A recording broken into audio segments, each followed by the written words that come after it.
Jordan Clarkson nag-iba ang momentum sa laro, nag-All-Star mode. Devin Booker pinalinas ng sahig ang Utah Jazz Rocky. Kevin Durant tinitigan ang bench ng Utah Jazz, LeBron James naghalimaw sa Portland. Umpisa ng laro Phoenix Suns versus the Utah Jazz, Jordan Clarkson umarangkada kaagad sa scoring tinirahan ng harap-harapan si Devin Booker at isa pang fade away galing kay Clarkson.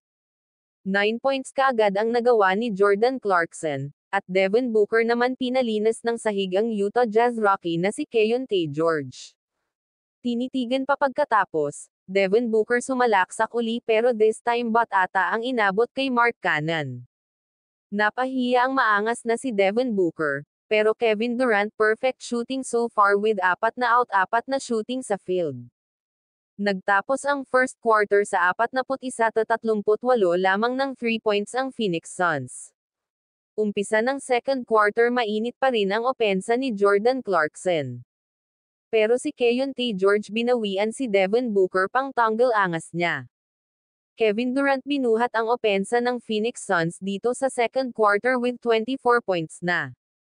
Bago nagtapos ang second quarter gumawa pa ng eksena si Kevin Durant nagpasabit kay Mark Cannon. Umpisa ng third quarter palitan ng lamang, Jordan Clarkson patuloy pa rin sa mainit niyang opensa na nagtala na dito sa third quarter ng 28 points. Kaya patapos ang third quarter lamang na ang Utah Jazz ng 41-87. Kaya Kevin Durant nagalit at na-frustrate na. Dito sa play na to pinagtutulungan si Kevin Durant at fast break dunk yan sa ating kababayan na si Jordan Clarkson. Pero last 2 minutes sa third quarter pamukol ng 3 3 points ang Phoenix Suns para bawiin ang kalamangan sa Jazz. Fourth quarter lamang na ang Phoenix Suns at takeover mode na rin si Kevin Durant gumawa ng 5 points para mas lalong ibaon ang Utah Jazz. Pero last 2 minutes sa fourth quarter Jordan Clarkson gumawa ng crucial run para dumikit sa Phoenix Suns. At Kevin Durant dagger 3-pointer sa crucial seconds para patoban ang home team na Utah Jazz sa score na 131-128. Nanalo ang Phoenix Suns mga idol at Kevin Durant nagtala ng 38 points 9 rebounds 9 na assist 2 steals at Devin Booker nagtala ng 24 points 15 assist with 4 rebounds. Jordan Clarkson nagtala ng 37 points 5 assist 3 rebounds.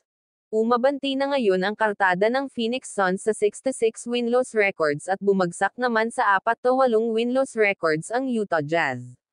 Dadako naman tayo sa ibang laro mga idol sa laban ng Los Angeles Lakers versus Portland Trail Blazers na kung saan naghalimaw sa laro mga idol si LeBron James para pangunahan ang Los Angeles Lakers sa panalo kontra Portland Trail Blazers. Nagtala ng 35 points 9 na assist 5 rebounds si LeBron James. Anthony Davis nagtala ng 16 points 14 rebounds 5 blocks with 3 steals, DeAngelo Russell nagtala ng 14 points 6 na assist, Christian Wood nag-ambag ng 10 points 10 rebounds at Taurean Prince nagtala ng 10 points 2 steals, Ayang naman ang napakagandang opensa ni Jeremy Grant na nagtala ng 24 points. Umabante na ngayon ang kartada ng Los Angeles Lakers sa 7-6 na win-loss records at bumagsak naman sa 3-9 na win-loss records ang Portland Trail Blazers.